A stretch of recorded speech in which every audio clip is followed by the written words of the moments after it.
jungle. May ano po kami dyan. Meron po kaming movement against the Flowborn jungle.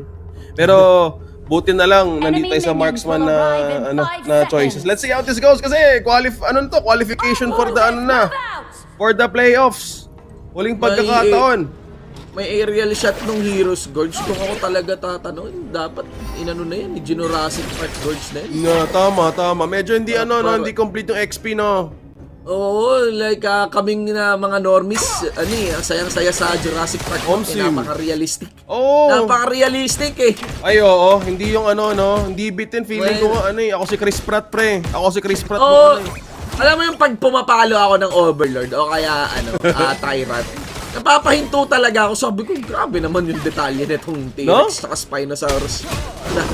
Sabi ko lang, gulat lang talaga ako na parang alam ko naman realistic, pero minsan mayroon ding cons yung realistic. Pero nung nakita ko yung realistic na dinosaur, sabi ko, laki talaga. Laki ng dinosaur. Alam ko hindi man 3D yung natin, yung Heroes Gorge, pero pa lang pinakita talaga kung ano yung height na isang T-Rex, no? Oo. Doon pa lang kita mo na eh. Malaki nung tapos isang karangalan na matamaan ng buntot ng isang T-Rex habang kinukuha ko Shadow. Kasi ito ay mukhang may laban na ata ulit sa taas, mukhang hindi ata magsisimula ang laban just yet. Nagbumisita lang. Pinag-uusapan namin ng mga dinosaur ng HOK. Realistically speaking, yung buong Heroes Gorge parang buong Jurassic yung sequel. Yes, the whole part. Yung 1, 2, 3.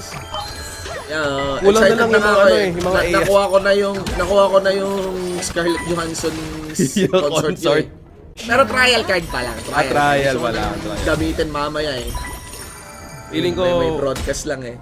Feeling ko gana kung nagpalit na ng ng Jurassic map skin Dito Daddy Hawk, feeling ko pwede na or pang playoffs, no? Kahit sa playoffs na lang. Siguro kahit sa playoffs issue para maangat lang, forma lang. Kasi same version lang sila. I mean yung patch ng tournament mode nila, same lang sa global talaga. Yeah. Kasi kung ano yung app na patch sa game, yun din yung pinapalo nila. Okay na yun.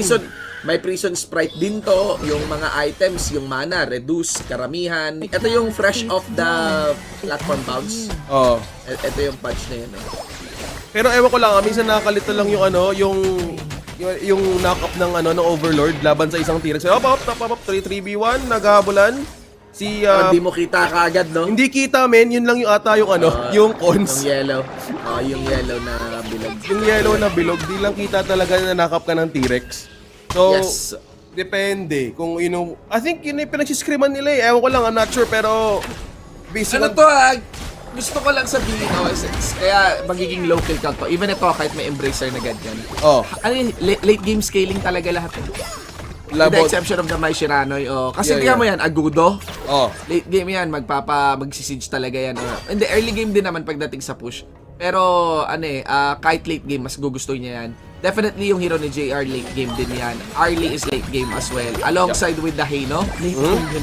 Mag-aantay din na tumagal-tagal yung game para mag-game. Pero ito, ang ganda naman ng abang na yun, pare. Toy! Nako po, first blood ka agad. Si Ziyong nakakuha ng kill.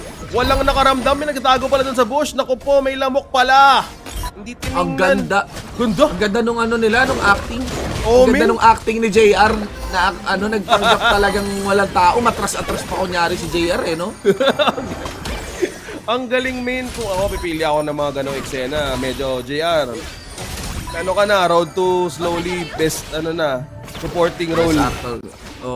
Kasi na acting. Okay yun nagpanggap pa siya sa turret safety niya. Yung pala, nasa likod na yung mga tropa. Mga tropa. Wala din naka-check Pop. Tinapang din si Furball. Sinubukan nga dito magkaroon immunity ang isang Highlang or ang Hino. Pero hindi mo natin siya makukuha. Just set on objective ay nasa presensya ng BSE. Nilalapit dito ang Tyrant half HP. Nakabantay din ang Twisted Minds. Habang kinukuha, clean smite onto that Mankey. Hindi lumapit ng BSE. Ito nagpahirap doon sa 5-man format na hinahanap lagi ng isang Agodo. Yung Hino talaga. Ang ganda ng Hino pick talaga. Pag umaagodo yung kabila. Wala rin problema mga tol ang Hino sa isang Mai Shirano sa true lang. Ewan ko lang ipaprioritize ni Highlang. Ultimate? Walang ultimate si Highlang? Wala atang nagamit na. Naka-down. Walang ulti yung Hino. So medyo miscalculation sa positioning lang. Paring Highlang kasi nakabantay doon ng BSC. Meanwhile, may lawan pala sa likod, no? Habang naghahabang ng magandang pwesto si Nighty. Back to the game. 0-2 ngayon ang BSC current point standing. Pero no, yun nga lang. Medyo, alangs lang ng positioning ni Hai lang yun, oh. I mean, kakasabi lang natin, wala dapat siyang problema doon sa Mai Shiranoy, pero binibigyan niya ng problema yung sarili niya sa kanya with that kind of positioning, no? Yeah. Again, they can just wait. They cannot really, hindi kailangan ng Twisted Mind mag-extend ng sobra-sobra. They can counter go, they can just wait. Ang Mai Shiranoy naman may the mind to dive in. Yeah. Without adapt, nadadali ngayon yung Twisted Mind because of the pre-positioning na ginagawa ng mga taga BSE. Eto, dive. Clean. Okay, clean. Masyadong malalim. Magiging malinis pa ang kanilang dive right onto the turret ng BSE. Habang sa taas 90, laban kay JR. Nag-exchange lang muna ng poke. Wala nga muna tayong pwedeng makitang full-on teamfight, not unless gusto i-pressure. Matatamaan ba? May nakita doon sa bush? Twisted Minds, si Young, hindi pa rin. Still remain unfazed, hindi gumagalaw. Hindi gumagalaw, nagiging nagiging sonar lang doon sa gilid of BSE. Okay. Ito kasi may pinakagilid. And ayun, saka lang papantayin yata yung third push with the Flowborn. Yep, JR might be completing that one. Cannon minion, which stanchado talaga nila. Galing. Basag. Ang galing ng...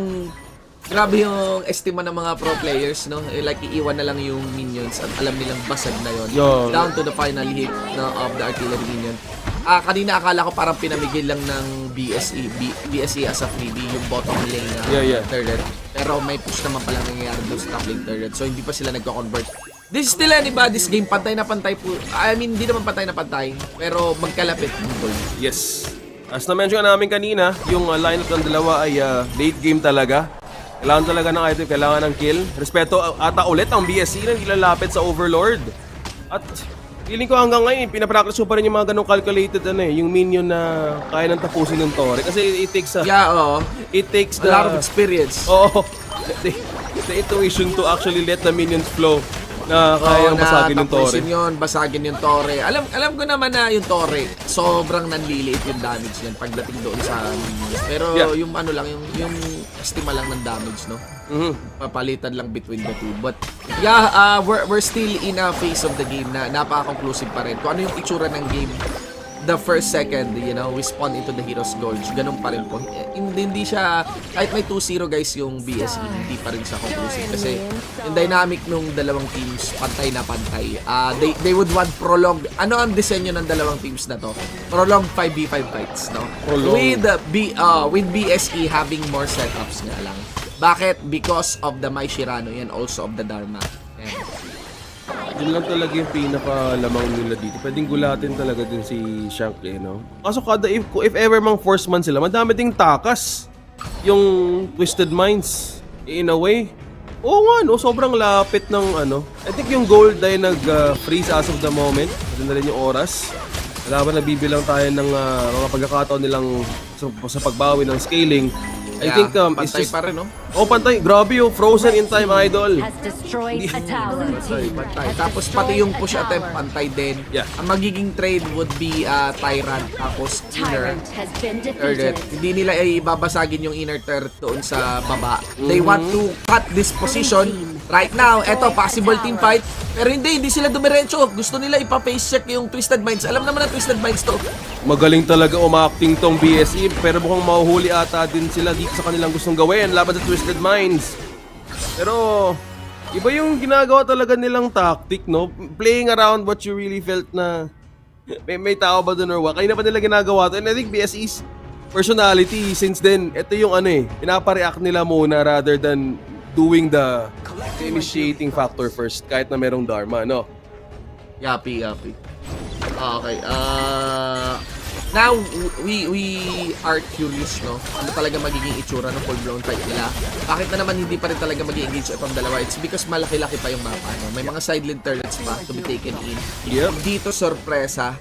The thing about side lane turrets is sacred turrets talaga sila. Ibig sabihin, kung kukunin ng kabila yung side lane, kung kukunin ng isang team yung side lane, ang dali lang i-trade na ng kabilang team para kunin yung side lane. And because of the nature of the compositions of these two teams, ang lane na hindi nagagalaw talaga or na itutulak ng todo, yung mid lane. Yung mid Kasi lane. everyone has easy access towards the mid lane. So, very tight defense na rin, considering their composition on this game number 1. So, I think yung Clash laners are the one doing the cleanup just yet for their side lanes dahil ayaw nilang i-open to masyado. Not unless gusto na mag-full on pressure kasi enhanced objective na ang available either from these two, yung Tyrant at ang Overlord for Twisted Minds and BSE. So far walang lumalapit. Kahit sa pwesto pwede mag-dive dito yung BSE o at sino magda-dive daw. Pinapareact sila ng Twisted Minds, walang lumalapit from BSE. Gusto talaga sila ipareact ng Twisted Minds dito. Without a doubt, ang format po ng Twisted Minds is ang nasa harap lang talaga Yuhuan tsaka etong Menki. Tapos, ayun, ang follow-up would be the likes of a Fatty alongside with the backline no, ng RE and also that Hino. Yeah. At ayun, Twisted Minds na kuha nila yung pressure out of BSE. BSE dito, nararamdaman ko yung effect ng lower bracket. Carefulness. So, umatras sila. Umatras lang sila. Yeah, considering na they have, ewan ko you said prolonged team fight, diba? Hindi ko alam kung nagiging extra ingat sila na to the point na nawalan sila ng window to actually do it kasi BSE, considering na may Jaja tapos merong Dharma, madaming ways to actually sustain a team fight. Parang there's a lot of precautionary measures, I guess, na nilalagay against Twisted Minds right now comparing to what we know about BSE. It's again, ito ba magiging itsura ng 5v5? Yun ang problem ngayon nung stand of when will BSE pull the trigger? Kasi so far, kung talagang zone lang talaga, kung talagang inch lang yung bakbakan, you'd have to give it to Twisted Minds because of a Hina, because of the Menki. And ang nangyayari lang dito yung Arlie nakaka-skill sa late game. There's a reason why the Arlie is the preferred and the top marksman when it comes to competitive play. Yep. Well, man, looking at the items of the Arlie, tatlo na ang available. Yung kailangan niyang items to actually dish out damage is already open. Kaya at any point in time, agreeing with what you said, na yung Halo nga ang pwedeng magsimula ng poke and reaction against BSE. Dami silang pwedeng ilatag dito for the Arlie na pwedeng mas maging aggressive sa mga windows na pinapabayaan ng BSE as of the moment. Nawala na yung kidlat-kidlat sa ilalim ng mga paa ng Twisted Minds. That's why they started this Overlord. Ayan. Now, I just wanna share, no? Isang okay, may teamfight na nangyari dito. Mukhang ang unang tutubay si Sion. Kaso nga lang ang BSE, magkabakaway na lang. Kalat ngayon yung buong team. Tinan mo si Clino, hinarangan dito yung pagbalik ni Musang King. Pero hinahabol ng dalawa. Natumpag na rin si JR. Pati na rin dito yung isa. Ito na nga, dalawa na ang kinuha to ni Ailang. Twisted Minds. Pinag-uusapan pa lang namin kung ano yung maging pwesto o itsura ng teamfight pero Musang King and Shanks na pinalayo sa laban. Hindi tatama ka pala. Agad doon nga, binigyan ni Shanks. Di ba nga nawala? BSE! Dami mong pwede Drawing pa lang namin kung ano posibleng teamfight. Pero wala.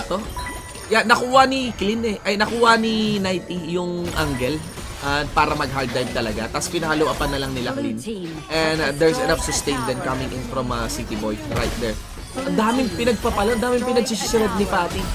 At eto, magbe-base lock sila, tinulak yung minion pero ganun lang kabilis eh. With the ultimate done by the Fatty in a surprise